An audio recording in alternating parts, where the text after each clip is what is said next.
अस्सलाम वालेकुम। इस वक्त मैं मौजूद हूँ Taiser town LERP Lyari expressway resettlement project में, और जिस जगह मैं मौजूद हूँ ये सेक्टर 53C कहलाता है। ये जो लियारी एक्सप्रेसवे रीसेटलमेंट प्रोजेक्ट है ये गवर्नमेंट का प्रोजेक्ट है, गवर्नमेंट की प्रॉपर फाइल है, गवर्नमेंट का ही ट्रांसफर है और गवर्नमेंट की ही NOC फॉर कंस्ट्रक्शन है।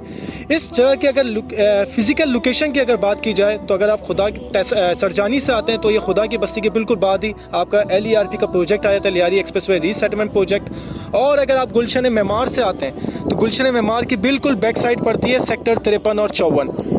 ये जो तहसर टाउन LERP प्रोजेक्ट है और जिस जगह मैं मौजूद हूँ वो सेक्टर 53 और 54 में मौजूद हूँ। सेक्टर 53-54 में इस वक्त जो प्लॉटों के रेट हैं, जैसे कि आप सबको पता है यहाँ पर 80 गज की कटिंग है। LERP में 80 गज का प्लॉट है। अगर आप 120 गज लेना चाहें तो आप 80 गज के 2 प्लॉट ले सकते हैं जोड़ी, जो कि 160 गज बन जाता है। और यहाँ पर कराची शहर में सबसे सस्ते, नहायत ही सस्ते और रेजिडेंशियल और कमर्शियल प्लॉट्स मौजूद हैं।